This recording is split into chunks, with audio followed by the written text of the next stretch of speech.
मध्य प्रदेश के इनकलाबी साथियों को मेरा सलाम। शुक्रिया अदा करूँगा कि आज आपने मुझे मौका दिया अपने अजीज़ साथी शैलेंद्र की याद में कुछ कहने के लिए।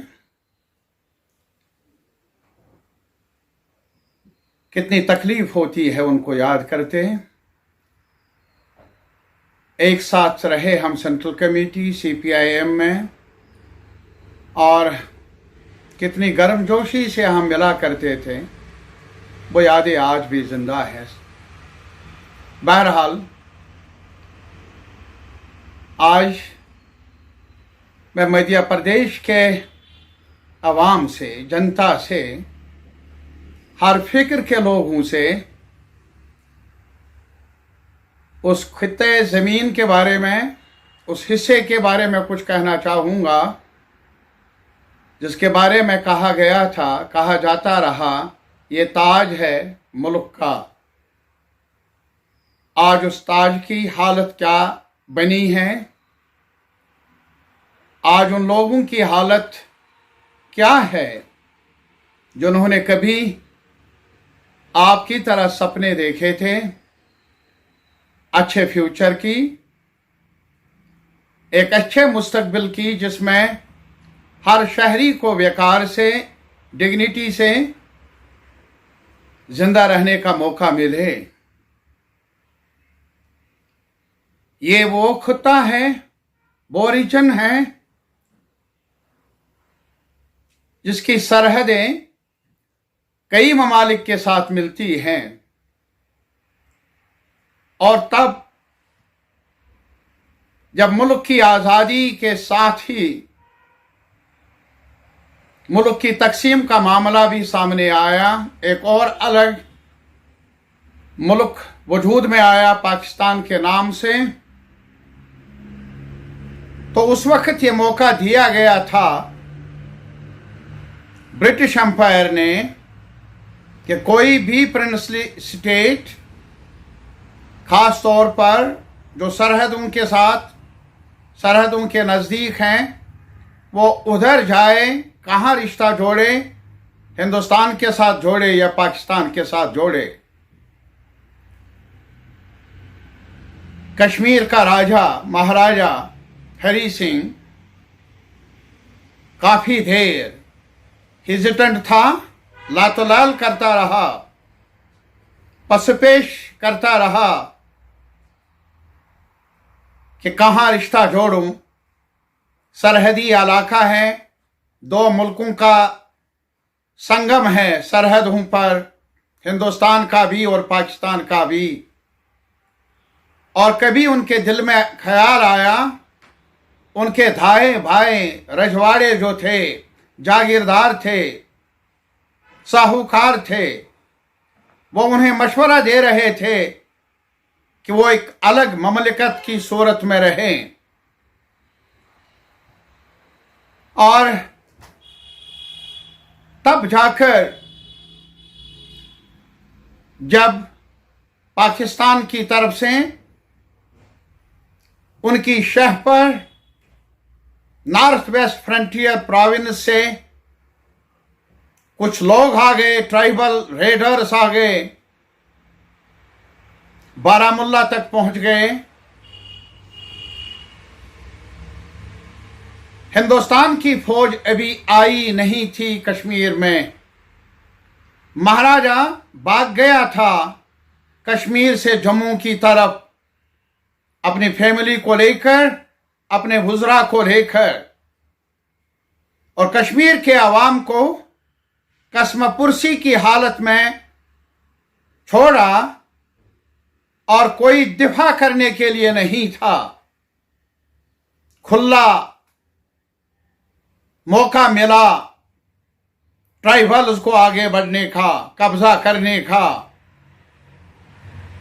तब जाकर यहां की प्रीमियर ऑर्गेनाइजेशन,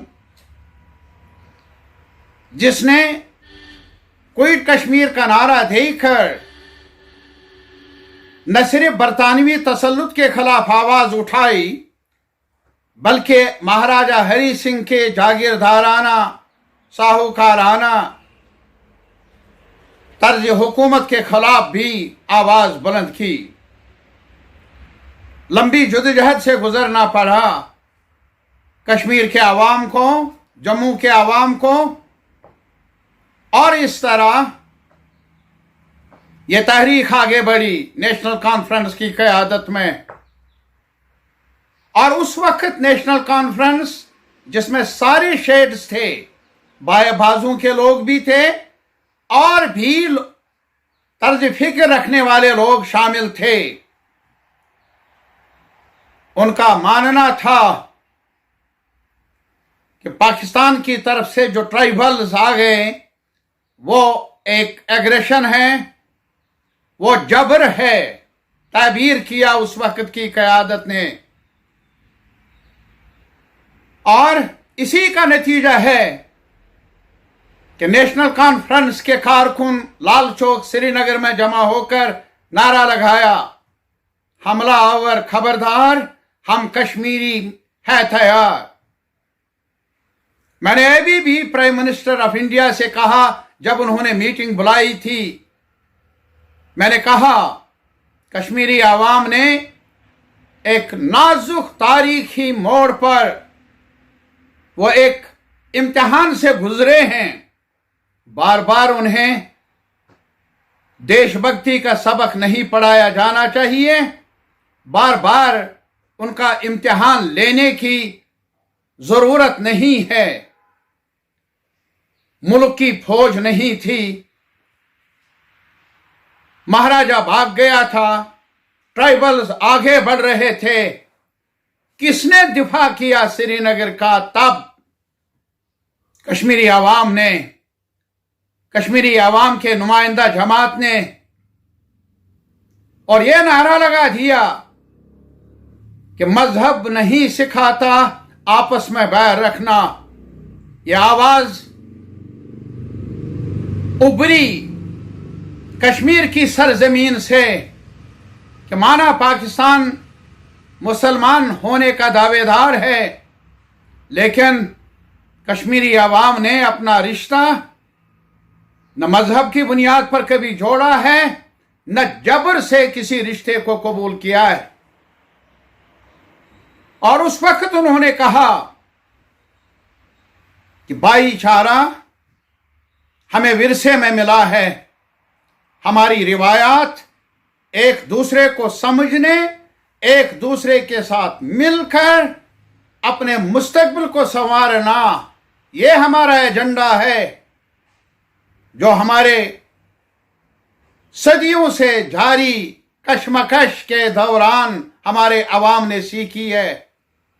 तहरीक के सरगर्म कारकुनों ने कुर्बानियां देकर इन रिवायात की बुनियाद डाल दी है। और यही वजह है कि जब मुल्क दो हिस्सों में तकसीम हो गया, पंजाब उधर लाहौर, इधर अमृतसर, खून की नदियां बह रही थी। बंगाल दो हिस्सों में बट गया, खून आदम से जमीन सैराब हुई, लाल हो गई जमीन। किसका खून है? कोई सिख मरा, कोई हिंदू मरा, कोई मुसलमान मरा, लाशों के ढेर पड़ गए। हमारे हम वतन लोग मर गए, इंसान मर गए, इब्ने आदम मर गया। जम्मू में इसी वजह से आपस में टकराव हुआ, टकराव करवाया गया। हजारों की तादाद में बेगुनाह लोगों को मारा गया। आज जो कश्मीर के बारे में चर्चा करने वाले, उनसे मैं कहना चाहता हूं, आंखें खोल दो और किताब पढ़ लो। ये कश्मीर था जहां उस तनाव के माहौल में भी, जहां जब कशमकश थी, खून की नदियां बह रही थी, कश्मीरी पंडित भाई और बहन महफूज रहे वादी कश्मीर में, उस कश्मीर में जिसमें सुर था नुंदरेशी का, शेखुल आलम का, जिसमें गीत गाए जाते रहे हैं आज तक ललधित के। ये वो मीरास है जिसकी वजह से एक भी कम्युनल इंसिडेंट नहीं हुआ। चैलेंज है मेरा उन कुव्वतों को जो सामने आ जाए, कभी मुंह छुपाकर प्रोपेगेंडा ना करें, हमारे चेहरे को मसख ना करें। मानते हैं कि बाद में कई ऐसे मोड़ आए, बल्कि ऐसे हालात पैदा किए गए जहां वो रिवायात मजरूह हुई, उन रिवायात को जख्म पहुंचा, भाईचारे की कमी महसूस होने लगी। लेकिन वो हमारा विरसा नहीं है, वो हमारे ट्रेडिशंस नहीं है, और इस वजह से एक रिश्ता बना मुखालिफ सूरत हाल में। जब पाकिस्तान का दावा था कि जम्मू कश्मीर हमारी सरहद के साथ है, मुसलमान इलाका है, इसका हमारे साथ इंटीग्रेशन कुदरती अमर है, ऐसा हुआ नहीं। इसलिए नहीं हुआ कि कश्मीर के अवाम ने चाहा नहीं, उन्होंने मुस्लिम पाकिस्तान की जगह सेकुलर इंडिया को तरजीह दी। जिस सेकुलर इंडिया के रहनुमा महात्मा गांधी थे, जिस सेकुलर इंडिया के रहनुमा मौलाना अबुल कलाम आजाद थे, जिस सेकुलर इंडिया के रहनुमा जवाहरलाल नेहरू के साथ और कई लोग थे, लेफ्ट मूवमेंट के रहनुमा थे, जिन्होंने अपना हिस्सा डाला उस तहरीक में और ऐसी बुनियाद डाली, ऐसा खाका पेश किया कॉन्स्टिट्यूएंट असेंबली के जरिए, जहां हिंदुस्तान को, मुल्क को चलाने के लिए एक फ्रेम मुकर्रर हुआ, एक दिशा मुकर्रर हुई, एक कॉन्स्टिट्यूशन मिला। उस कॉन्स्टिट्यूशन में बुनियादें क्या है? भाईचारे की बुनियादें हैं, प्लूरलिज्म की बुनियाद है, फेडरल स्ट्रक्चर की बुनियाद है, डाइवर्सिटीज को बोझ नहीं बल्कि डाइवर्सिटीज को एसेट समझा गया। मुल्क की यूनिटी में हर डाइवर्सिटी का तहफ़्फ़ुज़ करना, उसकी ज़मानतें मुहैया की गई कॉन्स्टिट्यूशन ऑफ इंडिया में, और उसी कॉन्स्टिट्यूएंट असेंबली ने उसी कॉन्स्टिट्यूशन में जम्मू कश्मीर के साथ अपने मुल्क के रिश्ते को डिफाइन किया। मैं याद दिलाना चाहता हूं, आज कुछ लोगों का कहना है सरदार पटेल को रिश्ता मंजूर नहीं था, या सरदार पटेल को वो आईनी गारंटीज मंजूर नहीं थी जो 370 की शक्ल में एक हिस्सा बन गई आईन हिंद की। हकाइक को जुटलाने के मुतरादिफ है। याद दिलाना चाहूंगा, दफा 370 के बारे में पंडित जवाहरलाल नेहरू, शेख मोहम्मद अब्दुल्ला की जो मीटिंग हुई वो सरदार पटेल के घर में हुई, दिल्ली में 1949 में। वहां पर यह फैसला हुआ। और मैं ये भी याद दिलाना चाहूंगा, जब इस सवाल पर बहस होनी थी कॉन्स्टिट्यूएंट असेंबली में, इस आर्टिकल को, ड्राफ्ट आर्टिकल को पेश करना था, उस वक्त ड्राफ्ट आर्टिकल 370 की बजाय 306A था। किसने पेश किया? पंडित नेहरू मुल्क से बाहर थे, सरदार पटेल की जिम्मेदारी थी। हक़ाइक़ को जुटलाना इनका काम है। जो सरकार में बैठे हैं, जो सरकार को चला रहे हैं आजकल, और फिर 370 का वजूद आया कॉन्स्टिट्यूशन ऑफ इंडिया में। ये किसी दूसरे मुल्क के कॉन्स्टिट्यूशन का कोई प्रोविजन नहीं है। इसी कॉन्स्टिट्यूशन ऑफ इंडिया में 371 भी है। कई स्टेटों के बारे में, हिमाचल के बारे में, नॉर्थ ईस्ट के बारे में, गुजरात के कुछ इलाकों के बारे में। अरे साहब, कश्मीर पर ही नजर क्यों?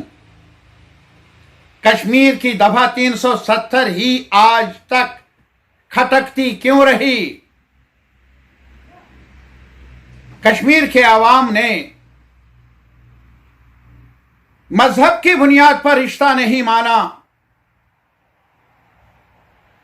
अपनी रिवायात को नुंदरशी और ललदत की बनाई हुई रिवायतों को जिंदा रखा, भाईचारे को जिंदा रखा, और यह फैसला कर दिया कि हमें वो हिंदुस्तान चाहिए जिसमें हर कम्युनिटी को, जिसमें हर डाइवर्सिटी को,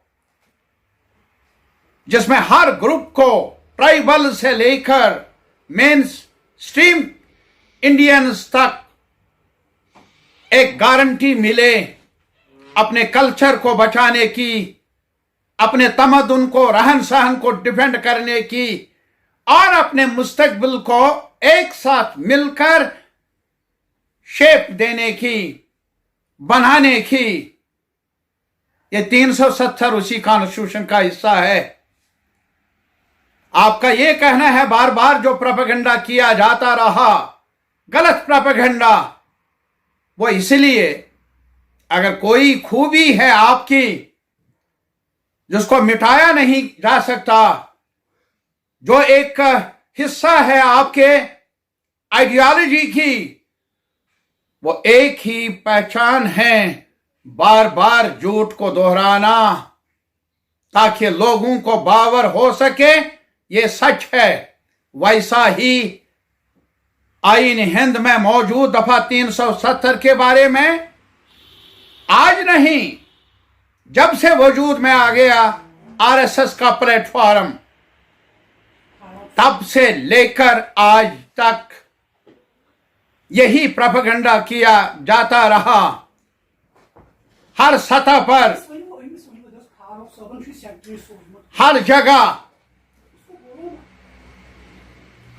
हर जगह यही प्रोपेगेंडा किया जाता रहा कि 370 मुल्क के खिलाफ है, 370 की वजह से कश्मीर में अलगाववाद है, 370 की वजह से इंटीग्रेशन नहीं है। मैं अपने हमवतनों से ये कहना चाहूंगा, मध्य प्रदेश के जी होश अहले दानिश से ये कहना चाहूंगा, ये मुकदमा आपके हवाले करना चाहता हूं। साहब, हम अलगाववाद होते तो मजहब की दुहाई देने वाले पाकिस्तानी रहनुमाओं के साथ 47 में रिश्ता जोड़ देते। तब ने आज तक हमने कभी भी इस रिश्ते को जख्म पहुंचाने की कोशिश नहीं की। अगर कभी रिश्ते को जख्म पहुंचाया गया, वो उन नीतियों की वजह से, उन पॉलिसियों की वजह से जिनको गैर जमहूरी तरीके कार इख्तियार करके अपनाया गया कश्मीर के बारे में। वादा रहा ऑटोनॉमी का, लेकिन खोखला किया गया। ये के बाद धीरे कदम उठाकर अवाम की मर्जी के खिलाफ, ये के बाद धीरे 1953-47 में रिश्ता बना, ब्रिज बना, और 53 में ही शेख अब्दुल्ला को डिसमिस किया गया और गिरफ्तार किया गया। किसने किया? ये गैप, ये खाई किसने वुसअत दी, इसको किसने दूरियां पैदा कर दी। और याद दिलाना चाहूंगा मैं आज अपने हमवतनों को, आपको मौका तो मिलता रहा आज तक सरकारें बनाने का, वोट के जरिए कभी बिगाड़ भी पैदा किया, डिफेक्शंस भी ऑर्गेनाइज हुए, बांटा भी गया, खरीदा भी गया, लेकिन ये कश्मीर है जहां 53 में एक मुंतखब वजीर आजम उस वक्त थे, उनको गिराया गया और तब से लेकर 77 तक कोई सरकार मुझे बताइए जो बाज़ाब्ता एक जमहूरी अमल से बनी हो जम्मू कश्मीर में।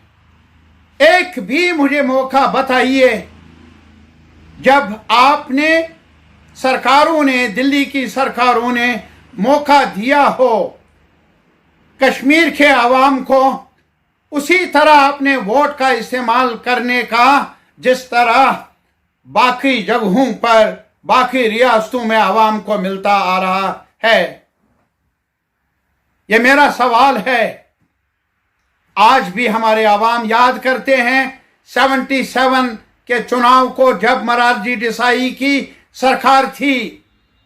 मोरारजी देसाई की सियासत अलग थी, लेकिन तब भी हमारे अवाम आज याद करते हैं वो टर्निंग पॉइंट था जहां तक मौका मिला अवाम को अपनी मर्जी से वोट डालने का, अपनी मर्जी से सरकार बनाने का। आज भी आम तौर पर लोग याद करते हैं। कश्मीर के अवाम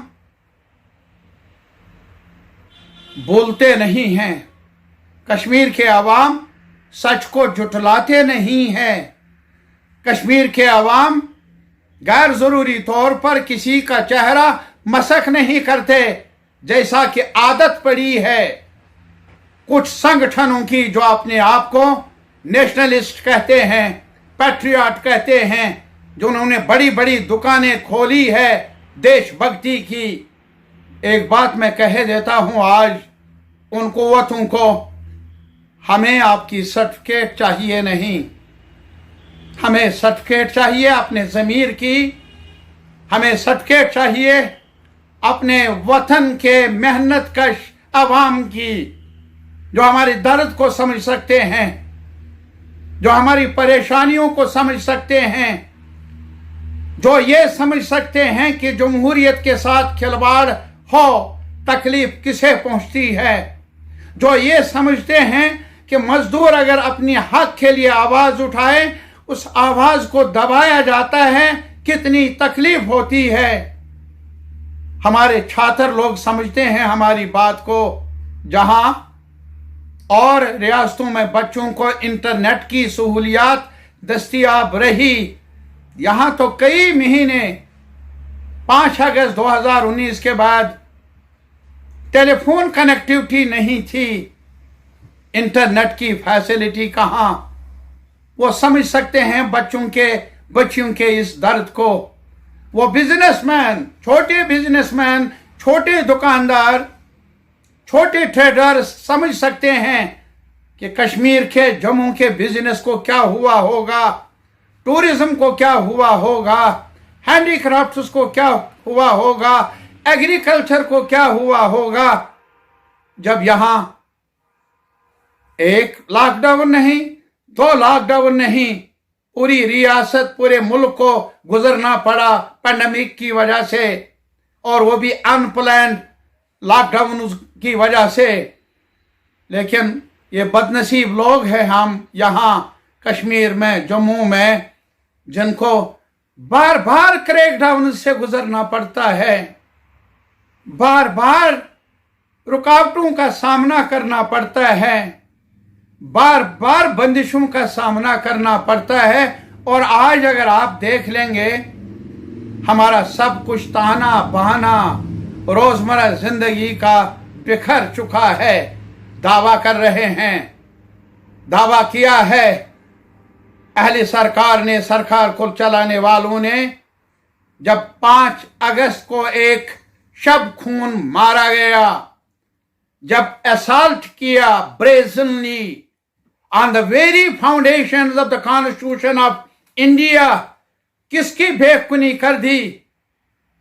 ये कागज का टुकड़ा नहीं जिसको हटाया गया, ये एक क्लाज नहीं जिसको हटाया गया, ये कॉन्स्टिट्यूशन ऑफ इंडिया जिसकी बुनियाद फ्रीडम फाइटर्स ने डाली, ये कॉन्स्टिट्यूशन ऑफ इंडिया जिसको फ्रेम किया, तश्कील दी उन रहनुमाओं ने, उन लीडरों ने जिन्होंने नए मुस्तकबिल का सांचा ढांचा बनाया पूरे मुल्क का, और उसमें जगह दी कश्मीर को अपने तशक्कुस को बचाने, अपनी जिंदगी को संवारने, अपने मामलात को खुद सुलझाने के आईनी मौके दिए।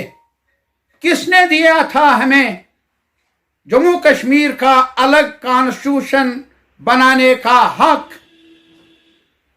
ये हक मिला कॉन्स्टिट्यूएंट असेंबली ऑफ इंडिया की तरफ से। ये हक मिला हमें वो कॉन्स्टिट्यूशन बनाने की यहां कॉन्स्टिट्यूएंट असेंबली के जरिए, जिस कॉन्स्टिट्यूशन में कहा गया, बबांगी दोहल खुले आम ऐलान किया गया कि हमारा रिश्ता है इर्रिवर्सिबल, जिसे झुटलाया नहीं जा सकता, जिसे पीछे नहीं लिया जा सकता, वो सेकुलर इंडिया के साथ है। कब किया? जब पाकिस्तान हर मुल्क की सतह पर, इंटरनेशनल लेवल पर शोर मचा रहा था, वकालत कर रहा था कि कश्मीर पर कब्जा हुआ है गासिबाना, हिंदुस्तान की तरफ से इल्जाम देता था।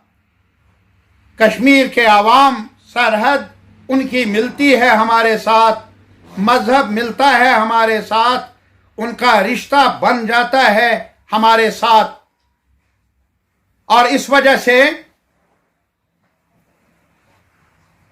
कोई वजह नहीं, लेकिन कश्मीरी आवाम ने इस जमानत को लेकर, जिसकी बुनियाद डाली थी महाराजा हरि सिंह ने, जब कश्मीरी पंडितों ने, कश्मीरी डोगरों, जम्मू के डोगरों ने एक मुतालबा किया कि बाहर का कोई ना आ जाए जमीन खरीदने के लिए, यहां बाहर का कोई ना आ जाए, यहां हमारी मुलाजमतों का हिस्सेदार बनने के लिए हमारे पास कमी है मुलाजमत की। अरे साहब, ये तो 1987 का नोटिफिकेशन था, ये तो नोटिफिकेशन था जो महाराजा हरि सिंह ने जारी किया था। उसी को कॉन्स्टिट्यूशन ऑफ इंडिया के दफा 370 का हिस्सा बनाया गया 35A की शक्ल में। किसने? प्रेसिडेंट ऑफ इंडिया के ऑर्डर से उसको हटाया। आज जम्मू से पूछ लीजिए, आज जिनको वर्गलाया गया था कुछ लोगों को कि 370 खत्म हो गया, कश्मीर की हुक्मरानी खत्म हो गई, आज उनसे पूछ लीजिए कि नौकरी के बारे में, हिस्सेदारी पर आप खुश हैं? आपकी जमीन कोई और खरीदे, आप क्या मामलात में दखल अंदाजी करे, क्या आप खुश हैं? आप उनसे पूछ लीजिए। आज जिस लद्दाख को हमारे पूछे बिना, उन्हें पूछे बिना हमसे अलहदा किया, अरे यार शर्म करो। कानून की, आईन की धज्जियां उड़ा दी आपने, और हमारे एक हिस्टोरिक स्टेट को डाउन साइज किया, डिवाइड किया, हमें पूछे बिना। याद करूंगा जब हरियाणा की एक जगह पर 2003 में आरएसएस ने इजलास बुलाया 2 दिन का, उसमें कश्मीर के बारे में रेजोल्यूशन पास किया। उसमें कहा गया था 370 हटाना, लेह करगिल को, लेह लद्दाख को यूनियन टेरिटरी में बदलना, जम्मू को सेपरेट स्टेटहुड देना, उस वक्त मैंने एक रेजोल्यूशन लाया। उसके बाद जम्मू कश्मीर की असेंबली में कि भाई कोई भी फैसला जम्मू कश्मीर के मुस्तकबिल के बारे में होगा वो जम्मू कश्मीर के यूनिटी के अंदर होगा। जम्मू कश्मीर का कोई भी हिस्सा कश्मीर जम्मू से नहीं, जम्मू कश्मीर से नहीं, लेह करगिल से नहीं, लेह और करगिल जम्मू कश्मीर से नहीं। हमारी शिकायत हो सकती हैं, गिले हो सकते हैं, एक साथ मिलकर हम बहस के जरिए एक दूसरे की आरा सुनकर, तजावीज़ सुनकर अपने मसाइल का हल ढूंढेंगे। लेकिन ये एक गुलिस्तान है, ये एक बड़ा बाग है जिसमें अलग अलग फूल से ही इस बाग की खुशबू है, खूबसूरती इसी में है कि हम एक साथ रहे। ये असेंबली ने रेजोल्यूशन यूनानिमसली पास किया कि कोई डिवीजन नहीं। ये है सरकार। अभी कई जगहों पर यूपी तकसीम हुआ, तेलंगाना बना, बिहार तकसीम हुआ, आईन के मुताबिक रेफर किया गया पब्लिक ओपिनियन के लिए, गलियों में कोचों में बहस हुई, असेंबलियों में बहस हुई, अपोजिशन को एतमाद में लिया गया। लेकिन आज एक तारीखी रियासत को जिसने बादे मुखालिफ का मुकाबला किया, जिसने अपनी शनाख्त को बचाने की गरज से इस शानदार मुल्क के साथ, सेकुलर इंडिया के साथ अपना रिश्ता जोड़ा, क्या उनको इसकी सजा मिलनी चाहिए थी? आपने क्या किया? आज आपने पूरी कम्युनिटी को ह्यूमिलेट किया। अरे ये एक पार्टी का सवाल नहीं, ये एक ग्रुप का सवाल नहीं, और आपने उन लोगों को आज डिसआर्म किया जिन्होंने अपनी जिंदगी को हथेली पर रखकर अपने रिश्तेदारों को दाव पर लगाया, अपने कारकुनों को दाव पर लगाया, इंतहा पसंदी का मुकाबला किया, गोलियों का मुकाबला किया। आज किसके लिए जगह आपने ब्रॉडन कर ली, वसी कर दी? किसने जमीन खरीदी? किसके लिए की? अभी आपने उस वक्त कहा आतंकवाद को रोकने के लिए, डेवलपमेंट को आगे बढ़ाने के लिए, अमन को कायम करने के लिए। साहब जुर्रत है तो पार्लियामेंट के सामने जवाब दो। आज भी आपने एक सवाल के जवाब में कहा कि स्टेटहुड कब वापस रेस्टोर किया जाएगा, तो home minister, junior home minister ने कहा हम जरूर कर लेंगे रेस्टोर स्टेटहुड, तब ही जब नॉर्मलसी कायम होगी। 2 साल गुजर गए, मुल्क को बताते क्यों नहीं कि नॉर्मलसी जिसका आपने चर्चा किया था, डंडूरा पीटा था, 2 साल में भी अभी उसका साया तक नजर नहीं आता है आपको। अरे साहब कोई से काम लो। आपने डेवलपमेंट के बारे में कहा, मैं आज ये चाहूंगा आप एम्प्लॉयमेंट के बारे में, डेवलपमेंट के बारे में, करप्शन के खिलाफ आपने क्या किया? दम है एक वाइट पेपर जम्मू कश्मीर के बारे में जारी करो और जनता के सामने, मध्य प्रदेश के सामने, हर रियासत के लोगों के सामने रखो, पार्लियामेंट के सामने रखो वाइट पेपर। क्या किया आपने 2 साल डेवलपमेंट के मैदान में? मिलिटेंसी पर रोक लगाने के सिलसिले में क्या किया आपने? करप्शन पर काबू पाने करने के सिलसिले में क्या किया आपने? लाइवलीहुड को प्रोटेक्ट करने के लिए आपका रिकॉर्ड साफ है यार। आपने किया सिर्फ यही, बंदिशों पर बंदिशें। आपने क्या किया? झूठ पर झूठ। आपने क्या किया?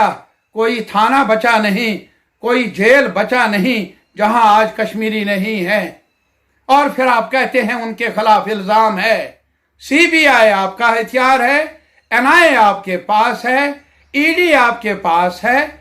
और ये भी हमें बताइए कि 10 साल पहले एक जवान बच्चा गिरफ्तार हुआ था गुजरात में, अदालत ने उसको बाइज्जत बरी कर दिया, बूढ़ा होकर वापस आ गया। कितने ही ऐसे लोग हैं जिनको 10 साल 11 साल के बाद कैदों से रहा किया गया, बरी कर दिया गया। कहां जाए वो आप? अरे साहब, ये कारवान आगे बढ़ता जाएगा, ये सफर आगे बढ़ेगा। मैं मुल्क के आवाम को बताना चाहता हूं, ये टेररिज्म के खिलाफ नहीं, ये डेवलपमेंट की खातिर नहीं, आवाम को राहत देने के लिए नहीं, ये तानाशाही कायम करने के लिए एक बड़ा कदम उठाया है। 5 अगस्त 2019 को आज की सरकार ने ये तानाशाही आज हम देख रहे हैं किसानों के बारे में जो रवैया अपनाया है इस सरकार ने, ये तानाशाही है।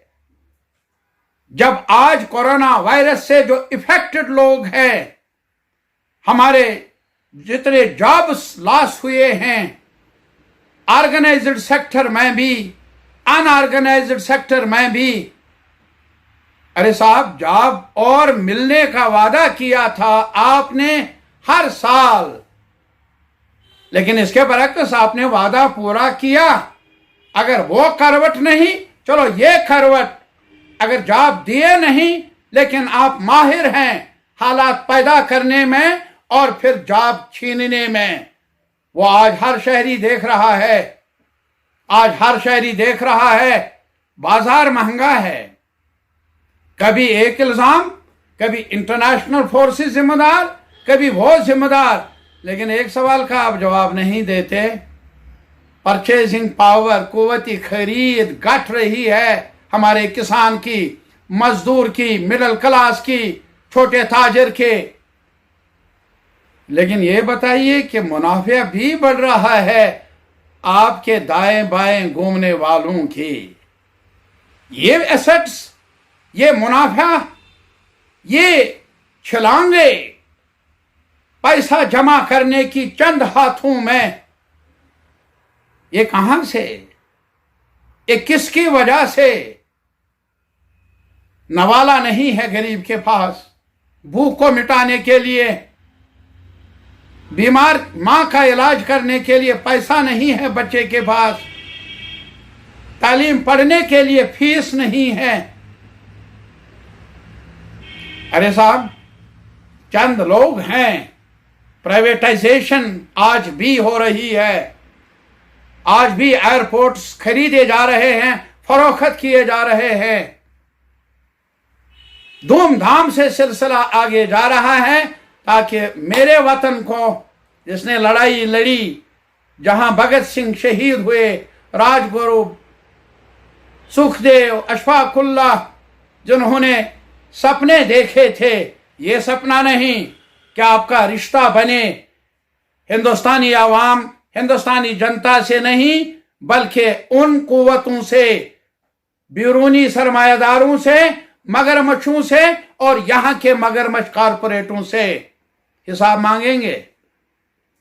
और इसमें सिर्फ मेरा मुकदमा नहीं, मध्य प्रदेश का, साउथ का, नॉर्थ का, सेंटर का, एक साथ मिलकर हम सब बंद हो जाएंगे। एक साथ मिलकर अपने मुल्क की रिवायात को, अपने मुल्क की जो लंबी जद्दोजहद है एक बेहतर मुस्तकबिल बनाने के, उस सफर को आगे बढ़ाएंगे, दिफा कर लेंगे उन अचीवमेंट्स को जो फ्रीडम स्ट्रगल ने कॉन्स्टिट्यूशन की सूरत में हमें दिया। आज हमें ही खतरा नहीं, ढांचे को, सांचे को खतरा है। हर जो कॉन्स्टिट्यूशन के इंस्टीट्यूशंस हैं उनको आपने पायमाल कर दिया है। ऐसा होना नहीं चाहिए। ये मेरे मुल्क का, ये मेरे शहीदों का, ये मेरे बुजुर्गों का सपना नहीं है। कश्मीर का वादा है, मेरा वादा है। हम संग संग, कदम ब कदम, एक साथ मिलकर हर जुल्म के खिलाफ, हर जबर के खिलाफ, हर लूट के खिलाफ, हर नाइंसाफी के खिलाफ आवाज उठाएंगे।